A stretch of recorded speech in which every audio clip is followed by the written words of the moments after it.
Reversals are almost always against the underlying trend of price. If price is pushing lower, then with a reversal trade, we're trying to catch the bottom with a buy trade in order to make money as price starts to head higher.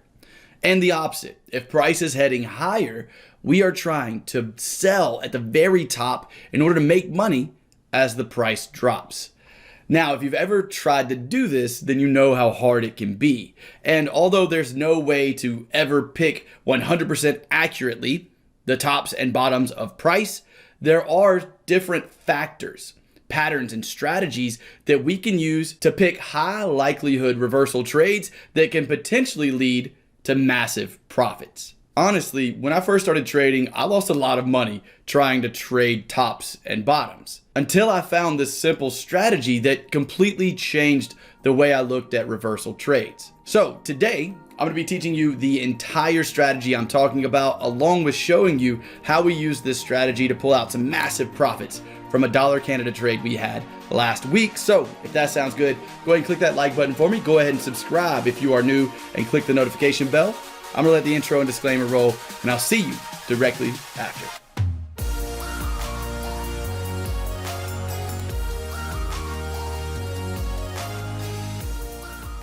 Welcome back, and without wasting any time, let's jump right into this reversal strategy. This strategy consists of three main components. Number one is going to be using multiple time frames. I never use one time frame when trading reversals. That is a recipe for disaster. I always look for higher time frame structure levels.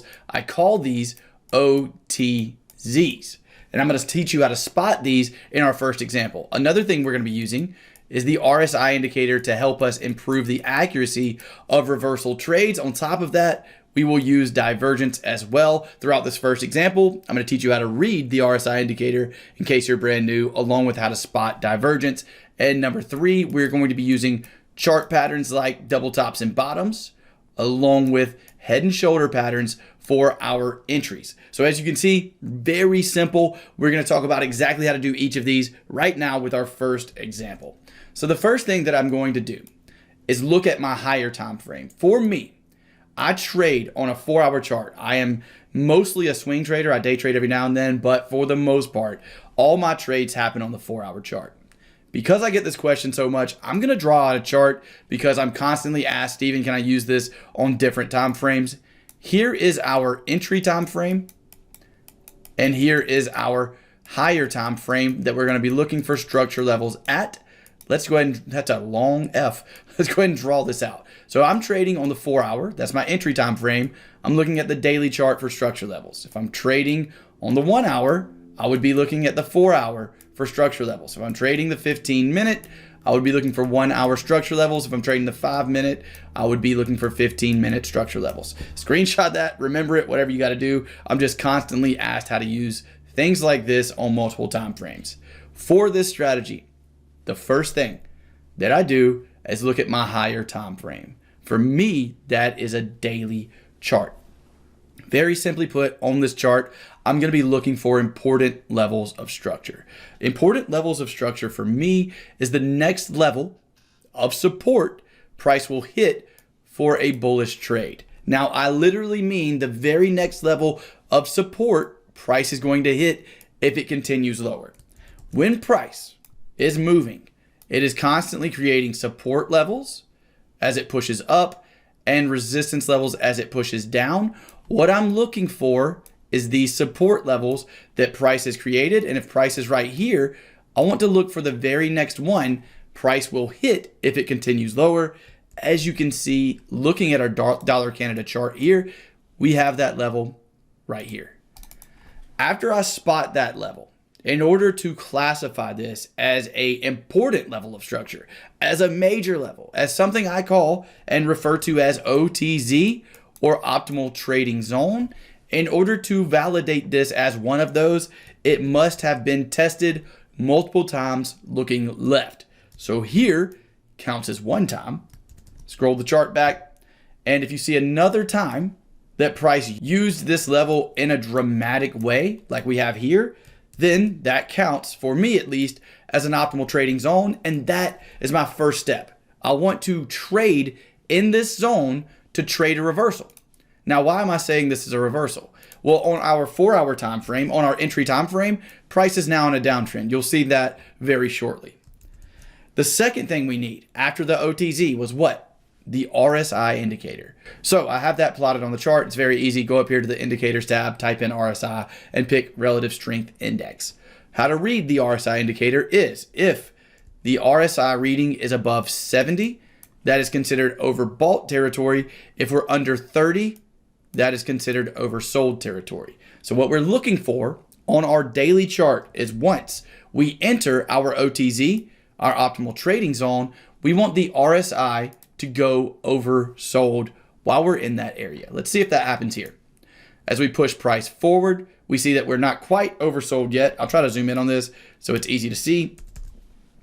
But as we go forward a couple more candles, right there. And a really easy way to notice this is hover over the candle that price just printed, and you'll see this number, which is right now 28.99, which is below 30, which means price is oversold on my higher time frame. So just to break this down, on my higher time frame for this strategy, I'm looking for two conditions. Condition one is that we are inside of an OTZ.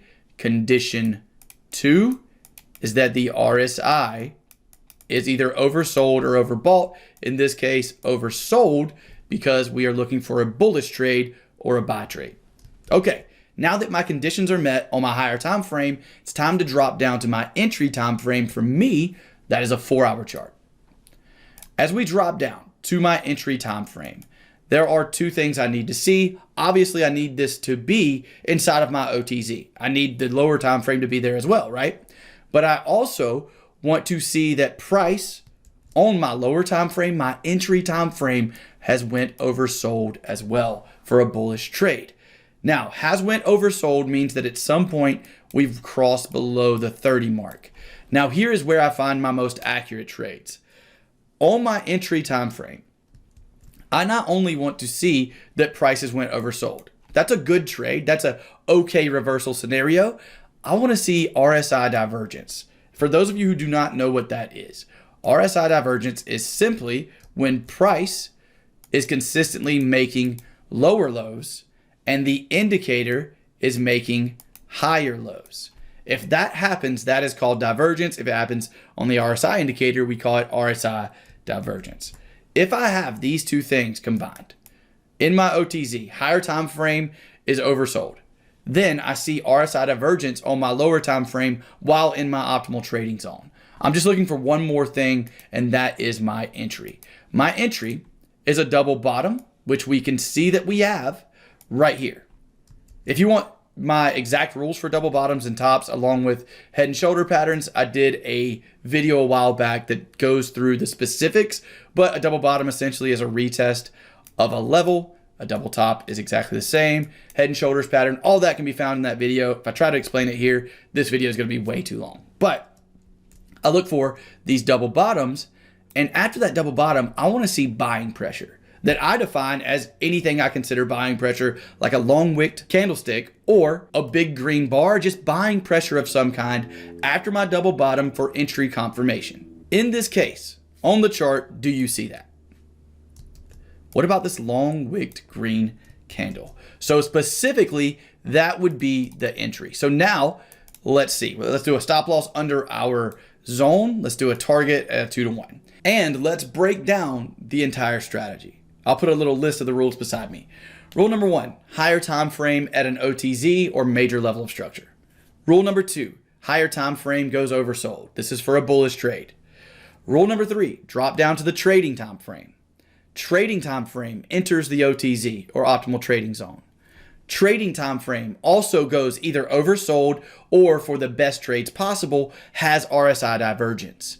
And trading time frame creates a chart pattern like a double bottom or an inverse head and shoulders pattern for a bullish trade. My actual entry is some type of buying pressure due to a candlestick that shows me buyers are stepping in after that chart pattern. That is the entire strategy. Let's go ahead and see how this bullish trade on the dollar Canada worked out. Pushing up, pushing up. As you can see, already hit targets there.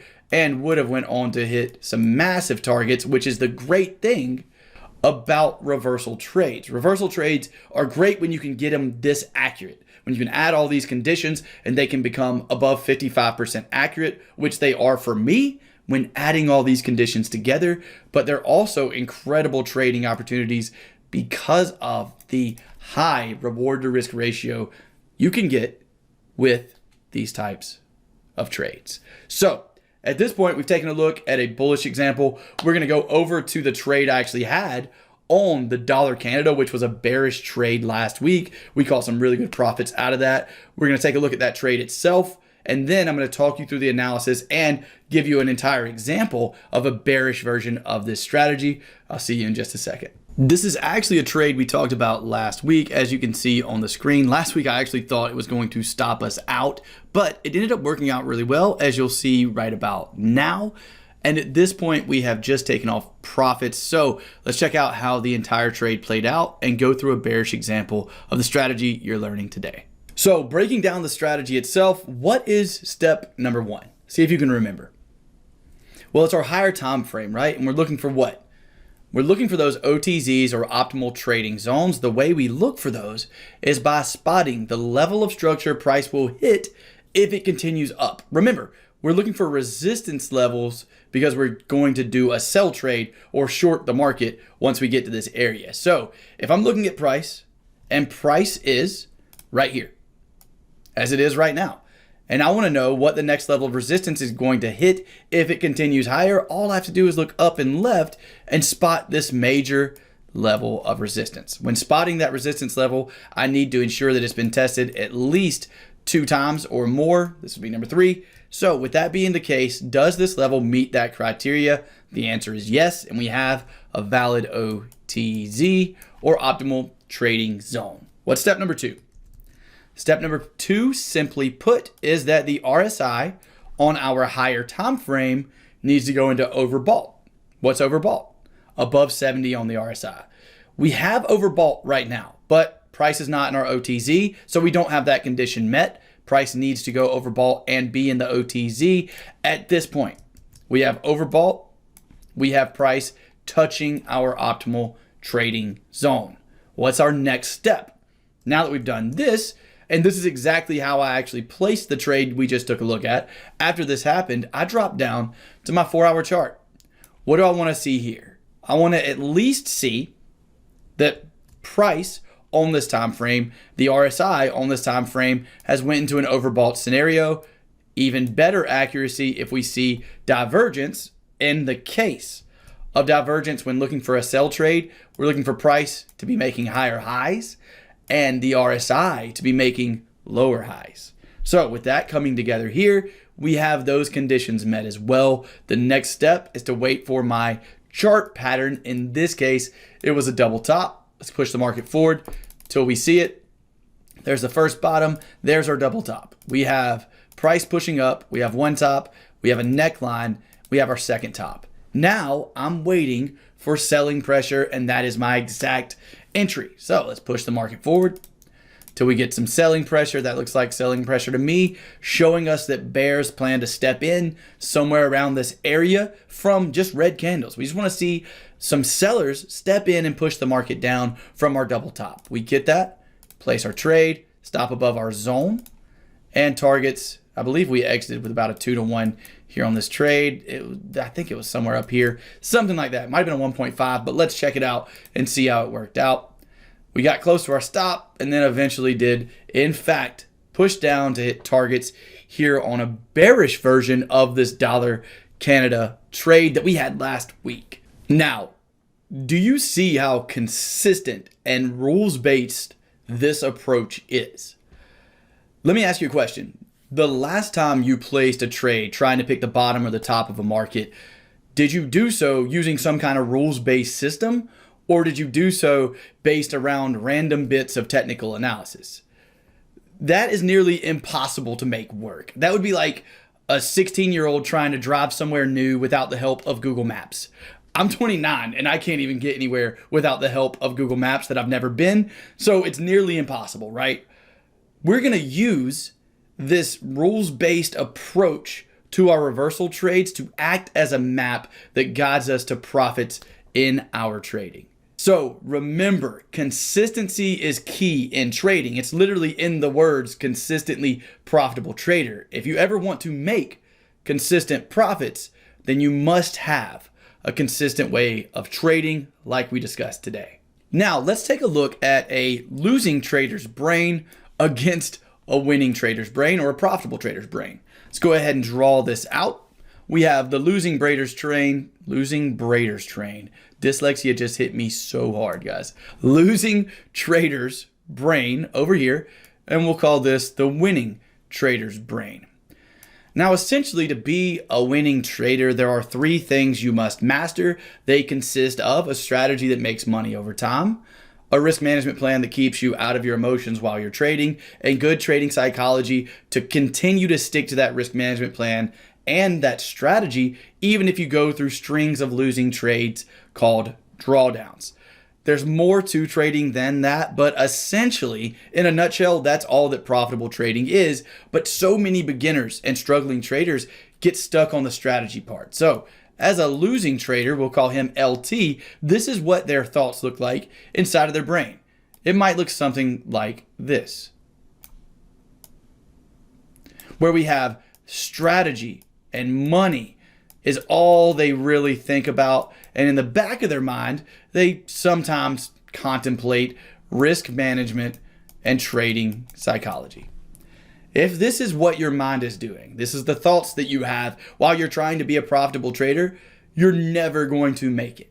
If you're constantly just thinking about the money you can make, never thinking about risk management, which is the money you could possibly lose and how you can avoid being emotional about those losses, and you're never thinking about mindset and the mindset you need to be in while you're trading, then a good strategy is going to do nothing for you and you're never going to make money. Whereas, let's call this guy PT, he's the profitable trader, and PT's brain looks a little more like this. He has the strategy, and making money is always on our brains as traders. Do not get me wrong. That is the sole purpose of what we are doing.